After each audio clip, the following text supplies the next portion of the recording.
जय Hind friend, India और prime में आप सभी का स्वागत है। फ्रेंड्स, यहाँ पे हम यूजीसी नेट पेपर फर्स्ट के तहत टीचिंग एप्टीट्यूड से रिलेटेड यूनिट के क्वेश्चन को सॉल्व कर रहे हैं। तो देखिए, यहाँ पे पहला क्वेश्चन है कि ऐसे कृत्रिम परिवेश की रचना करने वाली प्रक्रिया को क्या कहा जाता है जिसके भीतर संगत सूचना और आंकड़ों की उत्पत्ति की जा सके। हस्तक्षेपी उपागम, इन्फ्रेंशियल अप्रोच, प्रायोगिक उपागम, एक्सपेरिमेंटल अप्रोच, साइमल्टेशन अप्रोच या क्वालिटेटिव अप्रोच। तो देखिए, अनुरूपता उपागम ऐसे कृत्रिम परिवेश की रचना करने वाली प्रक्रिया जिसके भीतर संगत सूचना और आंकड़ों की उत्पत्ति की जाती है। नियंत्रित परिस्थितियों में एक प्रणाली के गतिशील व्यवहार के अवलोकन की अनुमति देता है। इस उपागम में एक कृत्रिम वातावरण का निर्माण शामिल होता है। The term open learning represent approaches that focus on. तो ये ओपन लर्निंग जो है, निम्नलिखित में से किन पर ध्यान केंद्रित करने वाले उपागमों को मुक्त अधिगम ओपन लर्निंग शब्द दर्शाता है।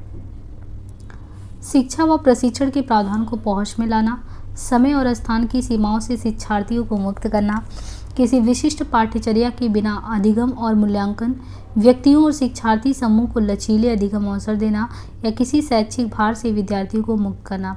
तो देखिए, जो मुक्त अधिगम है, ओपन लर्निंग है, वो शब्द निम्न उपागमों को अपनाने की बात करता है। एक तो शिक्षा व प्रशिक्षण के प्रावधान को पहुंच में लाने से, समय और स्थान की सीमाओं से शिक्षार्थियों को मुक्त करने से, व्यक्ति और शिक्षार्थी समूह को लचीले अधिगम अवसर प्रदान करने से।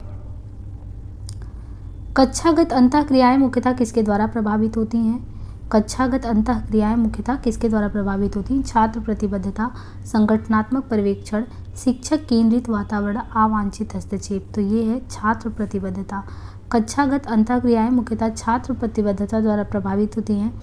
जब एक कक्षा के छात्र प्रतिबद्ध होते हैं तो उस कक्षा में अनुशासन होता है वो व्याप्त होता है, जिससे शिक्षण अधिगम कार्य में आसानी होता है।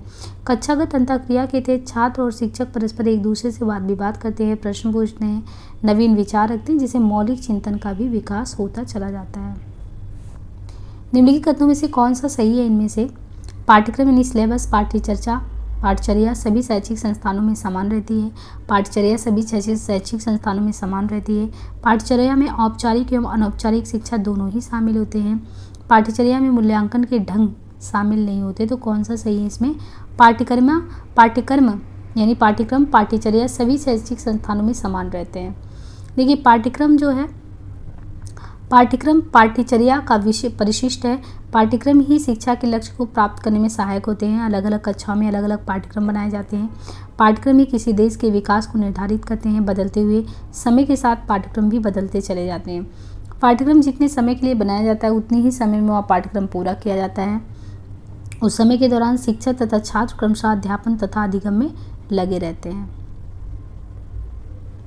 शिक्षार्थियों में अधिगम शैली में अंतर के निम्न कारण हो सकते हैं। शिक्षार्थी की समाजीकरण प्रक्रिया, परिवार की आर्थिक स्थिति, विद्यार्थी द्वारा अपनाई गई सोचने विचारने की योजनाएं और पेरेंटिंग ऑफ द चाइल्ड, बच्चे का लालन पोषण।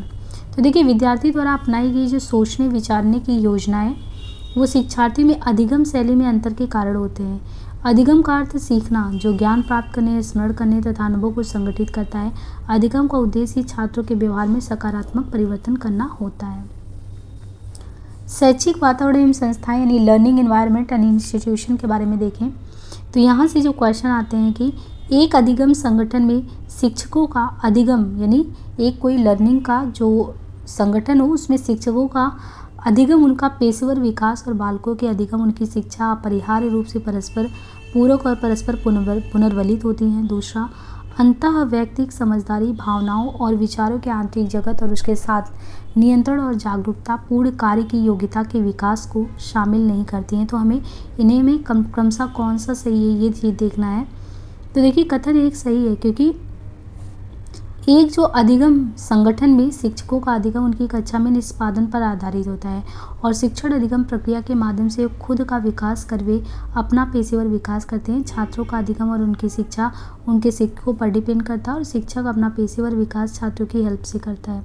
कथन दो गलत है क्योंकि अतः वैयक्तिक समझदारी, भावनाओं और विचारों के आंतरिक जगत और उनके साथ नियंत्रण और जागरूकता पूर्ण कार्य की योग्यता के विकास को शामिल करती हैं। मैच द फॉलोइंग से क्वेश्चन है। अधिगम रणनीतियों से नियोजन व ध्यान केंद्रित करना, संगठित और स्मरण करना, बोधन, संज्ञानात्मकता। तो देखिए यहाँ पे जो लर्निंग की रणनीतियाँ होती हैं, लर्निंग की स्ट्रैटेजीज हैं, पहला कि नियोजन व ध्यान केंद्रित करना, तो ये लक्ष्य व समय सारणी से निर्धारण, संगठित और स्मरण करना, तो ये स्मरक और प्रतिमावली का प्रयोग, और बोधन, ये एग्जाम्पल बनाना, और संज्ञानात्मक आत्म प्रश्न व आत्म परीक्षण से रिलेटेड है। One of the contributive factor for a better ecosphere in a cross cultural classroom, अंतर सांस्कृतिक कक्षागत स्थिति में बेहतर पारिस्थितिक वातावरण के लिए योगदान देने वाले कारकों में से एक कौन सा है? गैर संपोषक दृष्टि, non conformatory stare, heavily loaded accent, या अवॉइडेंस ऑफ पर्सनल कॉन्टैक्ट, या गेट कीपिंग ऑफ स्टीरियोटाइप्स, रूढ़िबद्ध धारणाओं का जो है द्वार पालन। तो देखिए इस अंतर सांस्कृतिक कक्षागत पर्यावरण से तात्पर्य विभिन्न प्रकार के संस्कृति से जुड़े हुए लोगों का या विद्यार्थियों का एक कक्षा में उपस्थित होना तथा विभिन्न क्रियाओं में आपसी सहयोग करना भी अंतर सांस्कृतिक कक्षागत स्थिति में बेहतर पारिस्थितिक वातावरण के लिए योगदान देने वाले कारकों में रूढ़िबद्ध धारणाओं का द्वार पालन भी एक प्रमुख कारण है।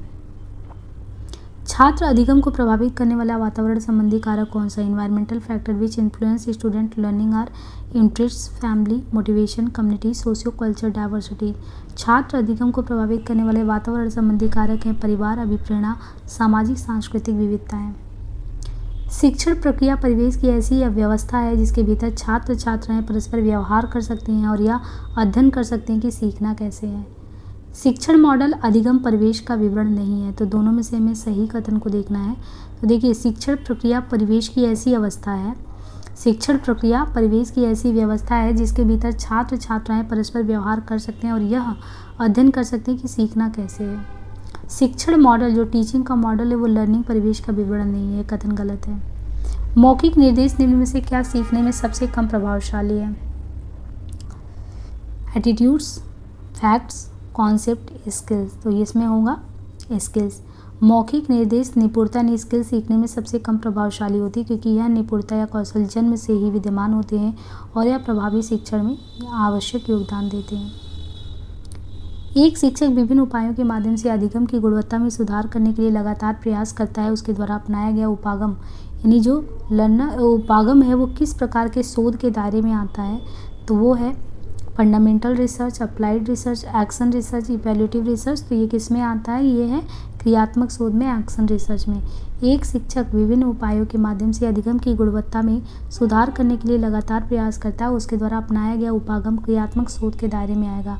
क्रियात्मक शोध किसी समस्या को पहचानने व उसके निदानात्मक उपाय सुझाने के लिए आयोजित की जाती है। इसकी प्रकृति चक्रीय होती है यानी चिंतन, पर्यवेक्षण, नियोजन और क्रियान्वयन। एक शिक्षक विद्यार्थियों के अधिगम को प्रभावित करने रूपांतरण परक उपागम का उपयोग करना चाहता है। इस संदर्भ में निम्नलिखित में से कौन से क्रियात्मक उचित माने जाएंगे? विद्यार्थियों के लिए सम्मान और विश्वास की भावना, विद्यार्थियों के प्रयासों के लिए पुरस्कार को बढ़ावा देना, विद्यार्थियों के कार्य में केवल तभी हस्तक्षेप करना जब निर्धारित मानक पूरे ना हो, या उच्च स्तरीय प्रत्याशाओं का संप्रेषण, या सावधानीपूर्वक समस्या समाधान और निजी पहल को बढ़ावा देना। तो देखिए यहाँ पे यदि एक शिक्षक विद्यार्थियों के अधिगम को प्रभावित करने का उचित तरीका सुनिश्चित करने के लिए शिक्षण में रूपांतरण परक उपागम का प्रयोग करता है तो इस संदर्भ में जो क्रियाकलाप हैं वो विद्यार्थियों के लिए सम्मान और विश्वास की भावना रखना, उच्च स्तरीय प्रत्याशाओं का संप्रेषण, सावधानीपूर्वक समस्या समाधान और निजी पहल को बढ़ावा देना, ये सभी आते हैं। कॉलेज में शिक्षण अधिगम प्रणाली को प्रभावी बनाने के लिए निम्नलिखित में से कौन सी अनुदेशात्मक रणनीति यथोचित होगी? व्याख्यान कार्य को कंप्यूटर के माध्यम से पुनर्स्थापित करना, विद्यार्थियों के तत्परता स्तर के संदर्भ में कर सकता है, कैन डू कर लेना के अनुसार शिक्षण को अनुकूल करना, कक्षा में बायोमेट्रिक आधारित उपस्थिति की शुरुआत करना, अधिगमकर्ता की आवश्यकता के अनुसार शिक्षण पद्धतियों को बहुविध बनाना, या उपलब्धियों का उत्तरदायित्व देकर तथा विज्ञान देकर विद्यार्थियों को संलिप्त करना। तो देखिए कॉलेजों में शिक्षण अधिगम प्रणाली समानता समूह आधारित संप्रेषण कार्यक्रम होता है जिसमें एक बार अनुदेशात्मक रणनीति के उद्देश्य निर्धारित हो जाते हैं तो अगला पद उनमें से उचित अनुदेशात्मक विधि द्वारा उनकी प्राप्ति है। यहाँ कुछ अनुदेशात्मक रणनीति निम्नवत हैं। विद्यार्थियों की तत्परता स्तर के संदर्भ में कर सकता है, कर लेगा के अनुसार शिक्षण को अनुकूल बनाना, उपलब्धियों को उत्तरदायित्व देकर तथा विज्ञान देकर विद्यार्थियों को संलिप्त करना, अधिगमकर्ताओं की आवश्यकता के अनुसार शिक्षण पद्धतियों को बहुविध बनाना। प्रभावी प्रशासन सुनिश्चित करने में निम्नलिखित में से कौन सा सर्वाधिक कठिन है? व्यक्ति और समूह के ज्ञान को परिवर्तित करना, व्यक्ति और समूह के कौशल को परिवर्तित करना, व्यक्ति और समूह के प्रवृत्ति को परिवर्तित करना, या व्यक्ति और समूह के व्यवहार को परिवर्तित करना। तो देखिए, प्रभावी प्रशासन सुनिश्चित करने हेतु व्यक्ति और समूह के व्यवहार में परिवर्तित करना सर्वाधिक कठिन कार्य है। एक प्रभावी शिक्षक होने की दृष्टि से निम्नलिखित में से प्रमुख शिक्षण व्यवहार क्या है? यानी एक टीचर तो होना, लेकिन एक प्रभावी जो टीचर होता है होने की दृष्टि से निम्नलिखित में से प्रमुख शिक्षण व्यवहार इनमें से क्या है? तो वो है अधिगम प्रक्रिया में छात्रों को सम्मिलित किया जाना। यानी क्लार्क के अनुसार कहते हैं कि शिक्षण वो प्रोसेस है जो विद्यार्थी के व्यवहार में परिवर्तन लाने के लिए नियोजित तथा संचालित होता है। शिक्षक ये सुनिश्चित करने के लिए जिम्मेदार है कि सभी विद्यार्थियों को सीखने में पूरी तरह संलिप्त है या उन्हें सीखने के लिए पर्याप्त अवसर और सहायता मिल रही है। और यह तभी सुनिश्चित किया जा सकता है जब संसाधनों का प्रबंधन प्रभावी ढंग से हो और सीखने की प्रक्रिया को सुधारने के स्पष्ट प्रयोजन के साथ किया जा रहा हो। शिक्षण अधिगम प्रक्रिया को सहज, सरल तथा सक्षम बनाने के लिए नवीन पद्धतियों को अपनाना जरूरी है, जिनमें से कुछ इस प्रकार हैं, जैसे स्थानीय परिवेश के अनुसार अनुकूलन, विद्यार्थियों की सांस्कृतिक पारिवारिक परिस्थितियों का ज्ञान, उचित समूह निर्णय, स्थानीय सहायक शिक्षण सामग्री। निम्नांकित में से किसी प्रभाव उत्पादक की श्रेणी से संबंधित मुख्य शिक्षण व्यवहार माना जाएगा? जो अधिगमकर्ता अवबोध के विभिन्न स्तरों पर हो उनके लिए विचारों को स्पष्ट करना, नेत्र संपर्क, वाणी और भाव भंगिमाओं इत्यादि में अंतर द्वारा उत्साह और जोश प्रदर्शित करना, स्वीकृति और संक्षेपण द्वारा विद्यार्थियों के विचारों का प्रयोग करना, साधारण प्रश्नों के माध्यम से जांच करना। तो यहाँ पे देखिए, प्रभाव उत्पादक शिक्षण व्यवहार की श्रेणी में उन सभी शैक्षणिक एवं प्राशैक्षणिक व्यवहारों एवं गतिविधियों को शामिल किया जाता है जो शिक्षण अधिगम कार्य को सुगम और सक्रिय बनाए रखते हैं। निम्नलिखित व्यवहारों को प्रभाव उत्पादक की दृष्टि से मुख्य शिक्षण व्यवहार की श्रेणी में रखा जाता है। नेत्र संपर्क, वाणी और भाव भंगिमा में अंतर द्वारा उत्साह और जोश प्रदर्शित करना, जो अधिगमकर्ता अवबोध के विभिन्न स्तर पर उनके लिए विचारों को स्पष्ट करना, अर्थपूर्ण मौलिक सराहना का प्रयोग कर अधिगम प्रक्रिया में विद्यार्थियों की सक्रिय भागीदारी प्राप्त करना और इसे बनाए रखना। निम्नलिखित में से कौन सा प्रभावी शिक्षण का घटक नहीं है? छात्रों की समझदारी की जांच के लिए प्रश्न पूछना, उनकी प्रतिपुष्टि उपलब्ध कराना, सीखने में लगने वाली समयावधि के बारे में लचीलापन या छात्रों के व्यवहार में प्रतिक्रियात्मक। तो ये होगा D option is the right. छात्रों के व्यवहार में प्रतिक्रियात्मक प्रभावी शिक्षण का घटक नहीं है। प्रभावी शिक्षण एक ऐसी शिक्षण तकनीक है जो शिक्षार्थी के व्यवहार में सकारात्मक परिवर्तन लाने के लिए नियोजित व संचालित होती है। प्रभावी शिक्षण के घटक निम्नलिखित हैं: छात्रों की समझदारी की जांच के लिए प्रश्न पूछना, छात्रों की प्रतिपुष्टि उपलब्ध कराना, सीखने में लगने वाली समयावधि के बारे में लचीलापन का होना, पाठ्यक्रम के प्रति रुचि व जिज्ञासा उत्पन्न करना, प्राप्त शिक्षा का दैनिक जीवन में उपयोग का ज्ञान करवाना आदि। नीचे दिए विकल्पों में से कारकों का पहचान करना है। जैसे दिया है, शिक्षण की प्रभाविता में योगदान क्या नहीं करता? शिक्षक की सामाजिक आर्थिक पृष्ठभूमि, छात्रों का प्रयत्न करने में शिक्षक का कौशल, शिक्षक का विषय ज्ञान, छात्रों के साथ शिक्षक के व्यक्तिगत संपर्क। तो देखिए यहाँ पे शिक्षण अधिगम प्रक्रिया में शिक्षक की भूमिका सीखने की सुविधा में एक महत्वपूर्ण घटक होता है। सर्वोत्तम शिक्षण तकनीक और कुशल तकनीकों को अपनाने से एक शिक्षार्थी सीखने का सही प्रतिभा का पता लगा सकता है। निम्नलिखित कारक शिक्षण की प्रभाविता में योगदान नहीं करते: शिक्षक की सामाजिक आर्थिक पृष्ठभूमि, छात्रों को प्रश्न करने में शिक्षक का कौशल, छात्रों के साथ शिक्षक व्यक्तिगत संपर्क। देखिए, शिक्षण को जो प्रभावित करने वाले कुछ कारक हैं उनमें शिक्षक की शैक्षिक योग्यता, शिक्षक का विषय ज्ञान, उसका शिक्षण कौशल, शिक्षण सहायक सामग्री का प्रभावी ढंग से उपयोग, शिक्षण पद्धति का उचित चयन, शिक्षण के लिए शिक्षक का उत्साह, शिक्षण कार्य में शिक्षण का अनुभव। निम्नांकित में से कौन सा कक्षा संबंधी कारक शिक्षण की प्रभाविता को प्रभावित करता है? विद्यार्थियों का कार्य से पहले का व्यवहार, अध्यापक द्वारा संप्रेषण की संरेखीय पैटर्न का पालन, या शिक्षार्थी के परिवार की सामाजिक आर्थिक स्थिति, या विद्यार्थियों की सांस्कृतिक पृष्ठभूमि। तो इनमें देखिए, प्रभावी शिक्षण के माध्यम से शिक्षक कक्षा की सजीवता को बनाए रखता है। एक प्रभावी शिक्षक ही प्रभावशाली शिक्षण में सक्षम होता है। निम्नलिखित कारक एक कक्षा से संबंधित कारक है जो कक्षा शिक्षण की प्रभावशीलता को प्रभावित करता है। विद्यार्थियों का कार्य से पहले का व्यवहार प्रभावशाली शिक्षण को प्रभावित करता है। दूसरा, अध्यापक द्वारा संप्रेषण की संरेखीय पैटर्न का पालन। तीसरा, अध्यापक द्वारा प्रौद्योगिकी संसाधनों का अनुचित प्रयोग होने से प्रभावशाली शिक्षण पर प्रभाव पड़ता है।